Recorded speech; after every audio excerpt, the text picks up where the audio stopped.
자, 오늘은 부활주일입니다. 저희 교회에서 우리 성도님들에게 나눠줄 구운 계란을 준비했어요. 사지 않았습니다. 직접 만들었는데요.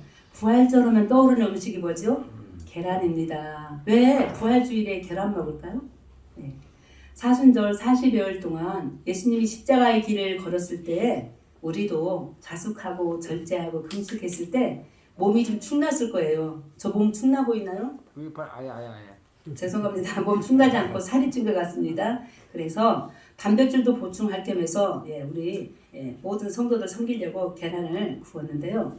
원래 부활절에 먹는 계란의 유래가 있습니다. 유럽에서 십자군 전쟁 때 오래전 이야기죠. 그렇죠? 오래전 이야기인데요. 한 동네에 한 부부가 살고 있었어요. 그 부부에게 어떤 일이 벌어졌냐면 전쟁이 일어났습니다. 남편이 전쟁에 끌려갔어요. 자, 가난한 이 아내가 혼자 살고 있었는데요.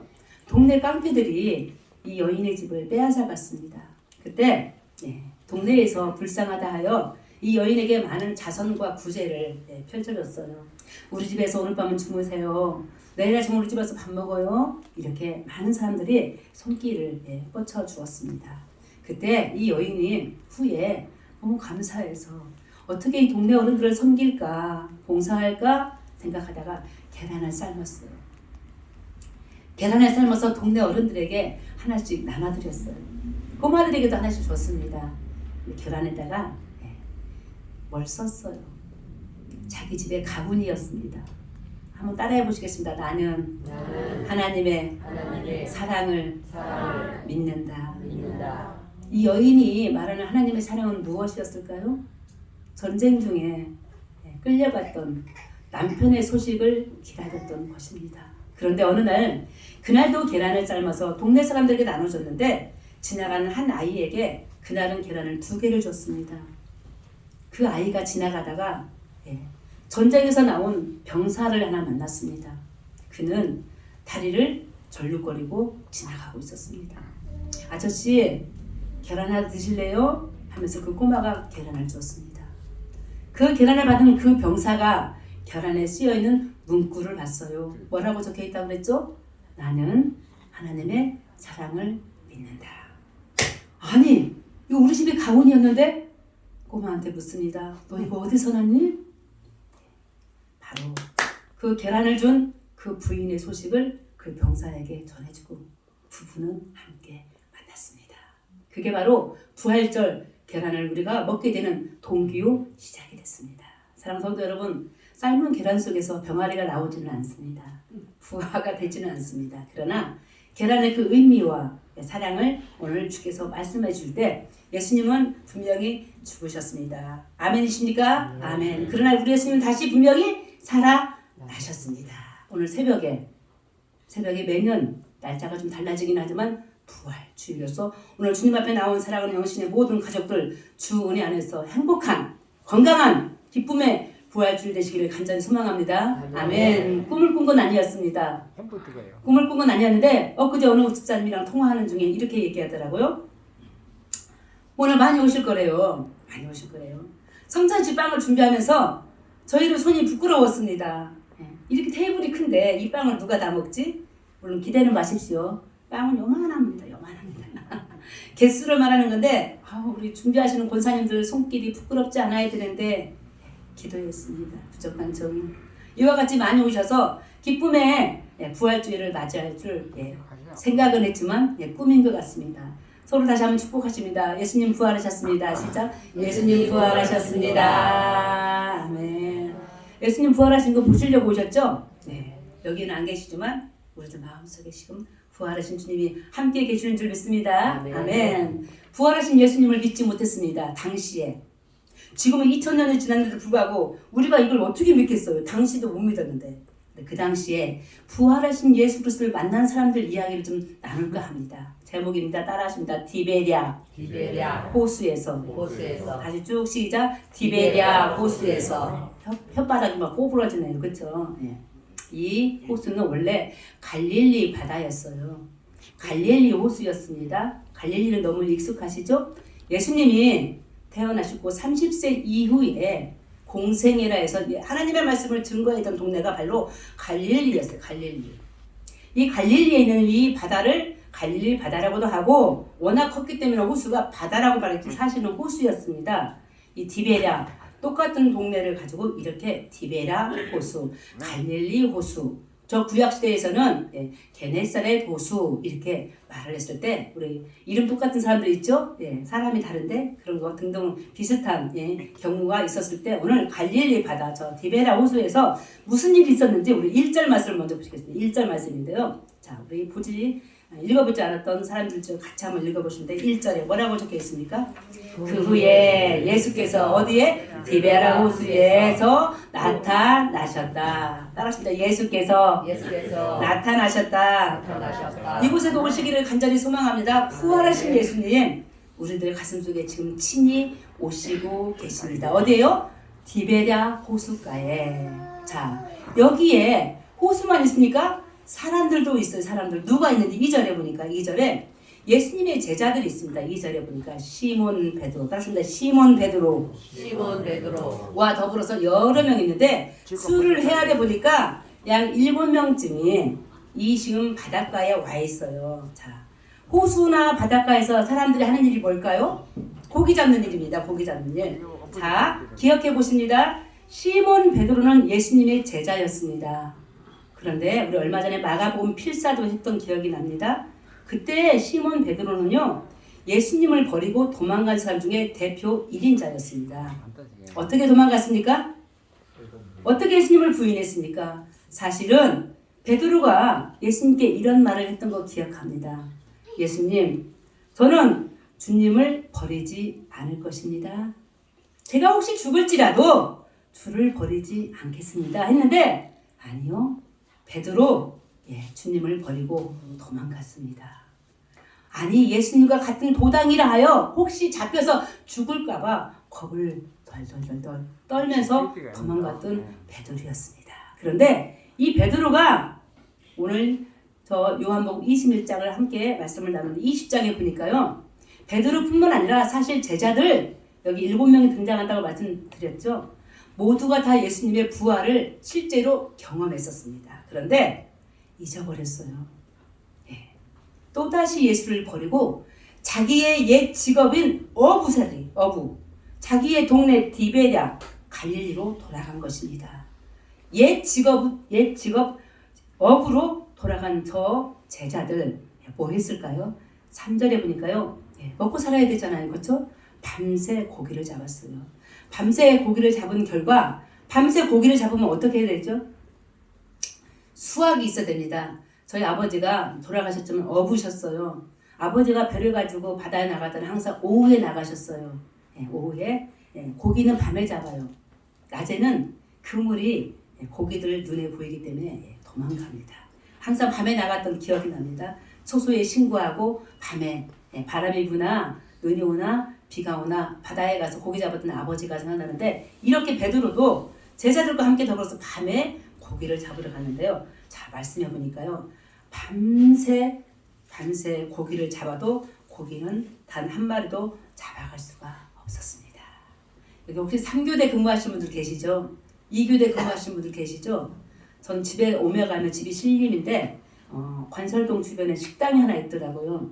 한번 새벽 예배 마치고 가다가 먹은 적도 있는데 저는 이런 기분이 처음이었었어요. 그 식당에서 밥을 먹는데 식당 주인 성함도 몰라요. 왜 이렇게 고마운지. 밤새 내지는 이른 새벽 일하러 가시는 분들한테 밥 해주시는 그분들이 그렇게 고맙고 감사한 거 있죠. 자, 보세요. 고기 잡는 사람들 있잖아요. 밤새 고기를 잡았습니다. 그런데요. 말씀을 보니까 고기를 한 마리도 잡지 못했습니다. 자, 실패예요. 내가 옛 생활로 돌아가면은 베드로는 생각했습니다. 제자 7분 생각했습니다. 내 경험이 있고 이력이 있으니까 내 고향에 가서 고기를 잡으면 다시 잡을 수 있겠다라는 여기에 그물을 던지면 여기는 분명히 갈치가 나올 것이고 조개가 나올 것이고 오징어가 나올 거야 라고 생각했지만 밤새 수고해도 저 베드로와 제자들은 고기를 한 마리도 잡을 수가 없었습니다. 여러분들 아무리 열심히 일해도 지금 여전히 내 마음에 흡족하지 않는 내가 지금 여전히 가난하여 물질적인 어려움에 있는 일들, 여러 가지 건강, 여러 가지 삶의 모든 문제들 밤새 수고하여도 얻지 못하는 결과가 없는 허망한 삶을 살아가는 우리들의 모습도 분명히 있습니다. 누구같이요? 베드로가 같이요. 그러나 여러분들 걱정하지 마십시다. 힘을 내십시다. 그때 바로 주님이 나타나십니다. 4절 말씀인데요. 영화 같은 장면입니다. 4절. 날이 새어갈 때에 누가요? 예수께서 어디에요? 바닷가에 서셨어요. 바닷가 안 살아보셨죠? 바닷물이 있으면요. 모래사장이라고 모래가 있는 부분이 있습니다. 거기에 예수님이 서 계셨어요. 때가 어느 때라고요? 날이 새어갈 때. 시간으로 가면 몇 시일까요? 새벽이에요. 고기를 하나도 못 잡았던 그 새벽에 예수님이 바닷가에 서 계셨어요. 근데 이 말씀의 중심이 뭔지 아십니까? 3년 이상 예수님의 뒤를 따라다니는 제자들이요. 예수님을 알아봤다 못 알아봤다? 알아보지 못했대요. 평생은 아니었지만 내가 죽을지언정 하나님의 아들 예수 그리스도의 그 뒤를 따르며 주님을 버리지 않겠다고 고백했던 저들이 바닷가 바로 코앞에 있는 예수님을 알아보지 못했어요. 이런 배신 혹시 느껴보신 적 있으십니까? 살다 보면 배신 느낄 수 있습니다. 누구에게요? 자식에게, 친인척에게, 이웃에게. 사랑하는 모든 백성들 간에는 분명히 배신 분명히 있습니다. 우리 예수님이 그것을 경험하셨어요. 잠시 생각해 봅니다. 예수님은 왜 죽으셨을까? 왜 고난을 당하셨을까? 왜 배신을 당했을까? 우리 마음을 헤아려 주시려고. 여러분들 감기도 알아보지 않으면요 그 사람 심정을 모른다는 이야기가 있습니다. 우리 예수님 우리 모두를 먼저 대신하여 경험하셨습니다.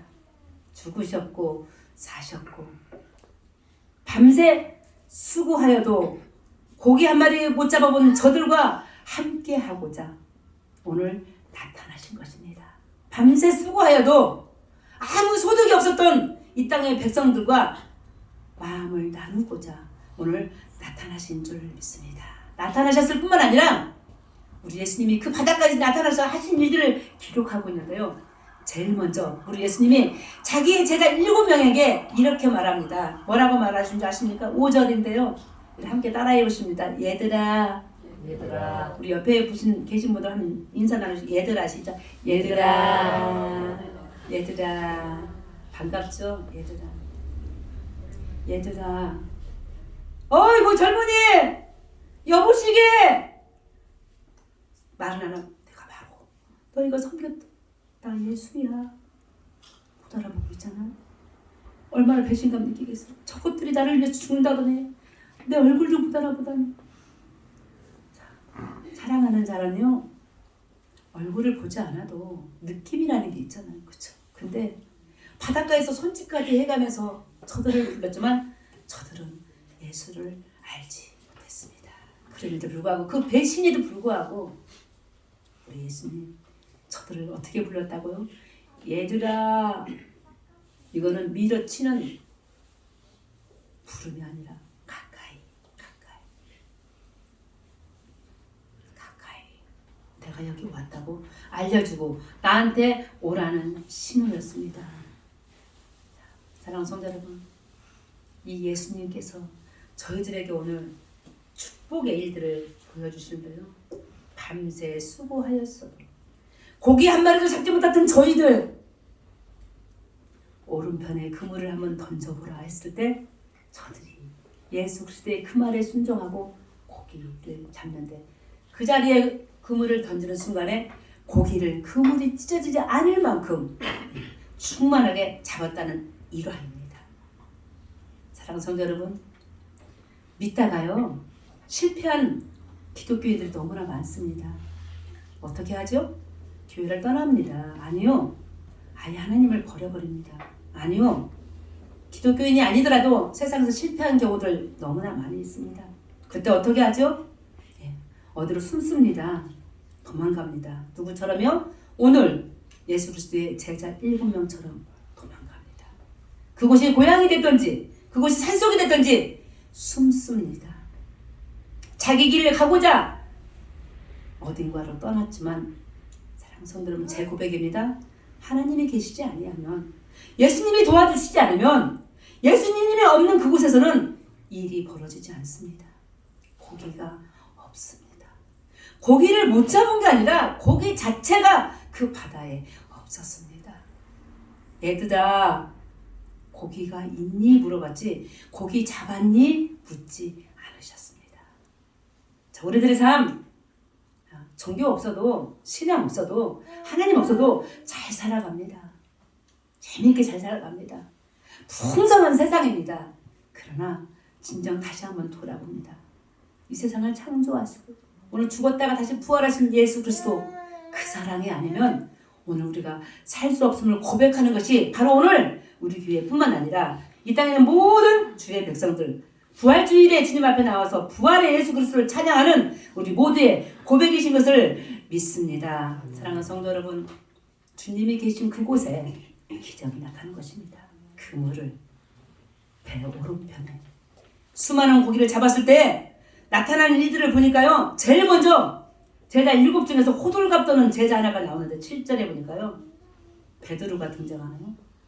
베드로, 예수님을 떠났던, 예수님을 3번씩이나 부인하며 나 그분 모릅니다 하며 떠났던 베드로가 등장하여 예수님 앞에 나타납니다. 주님이십니다. 이제 다시 고백하는 저 베드로의 고백, 사랑하는 성도 여러분, 우리들의 고백이 되시기를 간절히 소망합니다. 실패의 현장 가운데 친히 오시는 분은 저 나라의 임금이 아닙니다. 저 나라의 위대한 정치인이 아닙니다. 바로 우리 심령 가운데 오시는 부활하신 예수 그리스도이신 것을 믿고 살아가시는 우리 모두가 되시길 소망합니다. 이와 같이 예수님이 부르시고 저들을 향하여 대화하실 때 우리 예수님 하신 일이 무엇인 줄 아십니까? 바닷가에서 부르시더니 밥상을 차립니다. 밥상. 혹시 바닷가에서 식사해 보셨습니까? 밥상에다 차려놓은 것이 무엇인 줄 아십니까? 생선이었습니다. 생선을 어디에 굽죠? 불에 구워야 되죠.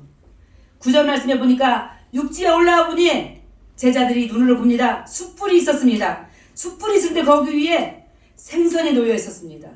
점심시간 다가오네요. 저희들 오늘 메뉴가 뭘지 궁금합니다. 다 식사하고 가십시오.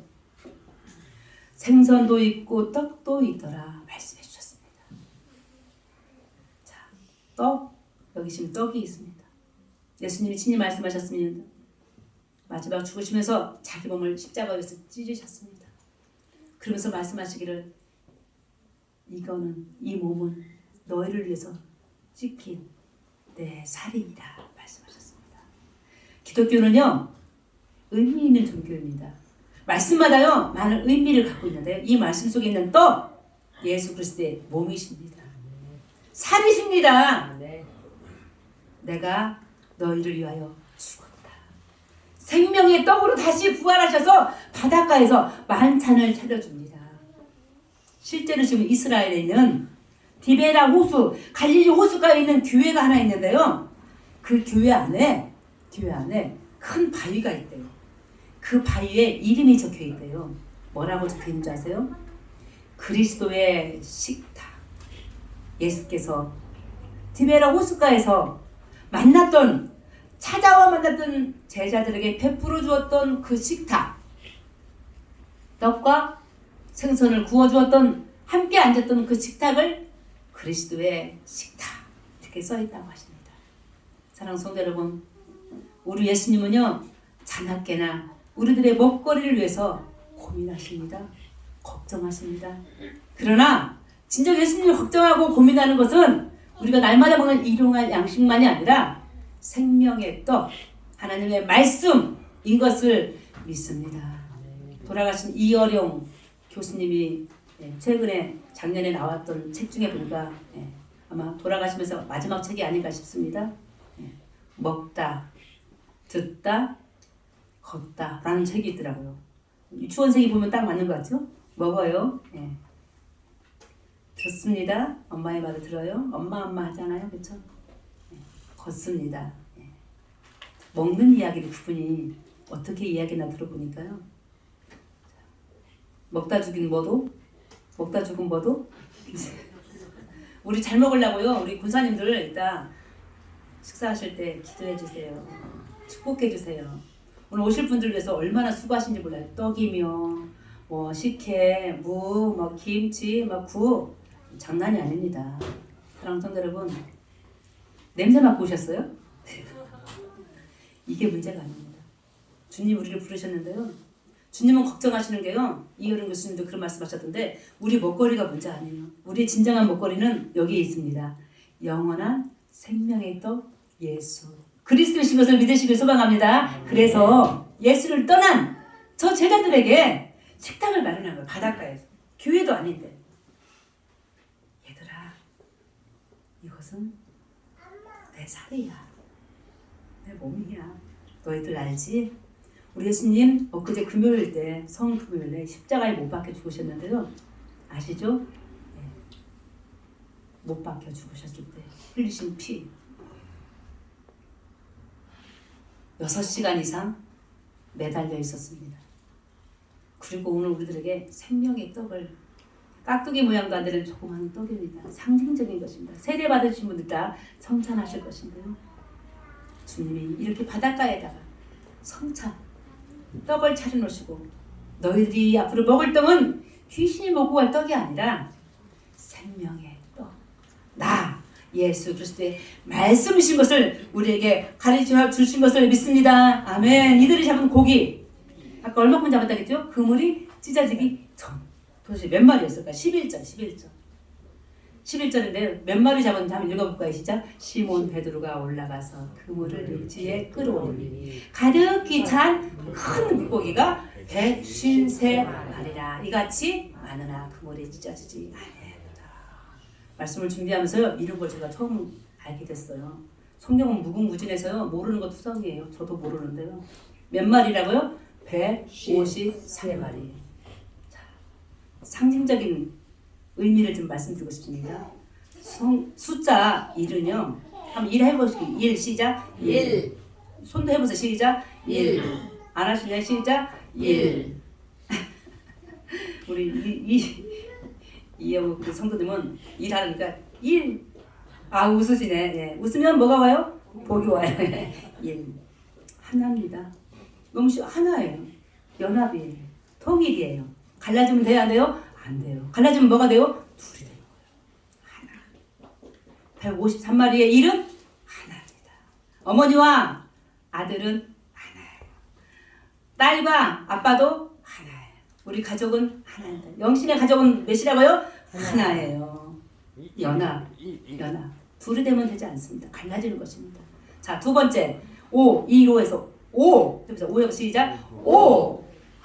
5는 뭔지 아십니까? 따라하십니다. 하나님의 은혜다. 잘 들어보세요. 구약에서 다윗 왕이 자기보다 키가 엄청 큰 키 2m가 넘는 골리앗 장군과 싸울 때 꼬마 다윗 왕 속에는 그때는 왕이 아니었죠. 꼬마 다윗 호주머니에는 돌이 들어있었어요. 돌 몇 개 들어있었죠? 5개가 들어있어요. 물맷돌 5개. 이방의 블레셋 장군 골리앗 키가 2m 넘는 그 장군하고 꼬마 다윗이 돌멩이 5개 가지고 나갑니다. 누가 이겼어요? 다윗이 이겼어요. 이길 수 있었어요? 지지요. 어떻게 돌멩이 5개 가지고 이방의 나라 장군 2m 넘는 장군하고 싸워서 이길 수 있습니까? 그러나 하나님의 은혜였습니다. 여러분들 세상에서 진짜 싸우라는 게 아니라 싸울 일이 참 많이 있었습니다. 그렇죠? 어떻게 이기시고 여기까지 오셨어요? 때로는 병과 싸워야 돼요. 때로는 물질과 싸워야 돼요. 때로는 사람하고도 싸워야 됩니다. 그러나 하나님의 은혜의 수. 숫자 뭐라고요? 5. 주님의 은혜였습니다. 밤새 고기가 없었던 그 바다에서 고기를 못 잡았는데 주께서 저들에게 5 은혜의 수를 주셨습니다. 그리고 마지막 수 뭐죠? 3. 해보시겠습니다. 시작. 3. 순종해 주셔서 감사합니다. 하나님의 수예요. 성부, 그 다음 하세요. 성부, 성자, 성령, 영, 6혼. 예수님은 며칠 만에? 3일 만에. 성경에서 3 완전한 수를 이야기합니다. 7과 더불어서. 자 보세요. 1, 5, 3. 통틀어서 저는 가운데 수가 제일 마음에 드네요. 하나님의 뭐다? 은혜다. 하나님의 은혜 가운데 저들 밤새 수고해도 한 마리도 잡지 못하는 저 바닷가 갈릴리 바다 디베라 호숫가에서 153마리 어떻게 이걸 다 세워봤을까요? 예. 많다는 거예요? 작다는 거예요? 많은 것을 상징합니다. 실패한 그 현장에 주님이 오셔서 얘들아 부르시더니 자기를 배반하고 다 떠나갔지만 주님이 찾아오셔서 제자들이 찾아간 게 아니라 주님이 찾아오셔서 베푸르셨던 이 고귀한 식탁 153의 의미 축복이요 주의 은혜요 주의 은총인 것을 믿습니다. 이와 같은 식탁을 차려주신 예수 그리스도의 그 은혜 사랑 잊지 마십시다. 우리를 다 잊어버렸어요 지금요. 아까 제자들 예수님 만나보고 얼굴도 못 알아봤잖아요. 3년 동안 쫓아다녔어도 저희들도요 가끔 잊어버립니다. 누굴 잊어버려요? 나를 낳으시고 키워주는 부모를 잊어버립니다. 나를 늘 도와줬던 친구를 잊어버리고 동료를 잊어버립니다. 교회를 잊어버립니다. 늘 기도해 주시고 등등 잊어버리는 우리의 인간의 약점이 있습니다. 그러나 오늘 다시 한번 기억하십시다. 주님은 우리를 위해서 늘 기다려 주십니다. 찾아와 주십니다. 하셔서 하는 게 뭐예요? 실패해 주는 저희들을 부르십니다. 어떻게 불렀다고요? 아까요? 얘들아 거기 있니? 우리 형편을 물어보십니다. 너 지금 괜찮니? 아프지는 않고? 먹을 것은 좀 있어? 밤새 고기를 못 잡았다는데 어떻게 집안 식구들은 괜찮겠어? 내 아내가 혹시 알바해야 되는 거 아니니?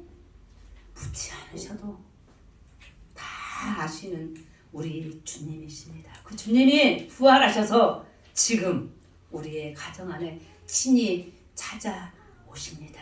오셔서 부르십니다. 김아무개야, 김권사야, 이권사야, 너 괜찮니? 물어보시며 153 내 손으로는 할 수 없는 내 힘으로는 잡을 수 없는 그 축복의 일들을 여전히 준비해 주시며 여전히 우리에게 주시려고 저 대문 밖에서 지금도 놓고 하시며 친히 우리를 부르시고 기다리시고 찾아오실 것을 믿고 이 부활주일 이 아침에 힘을 내요.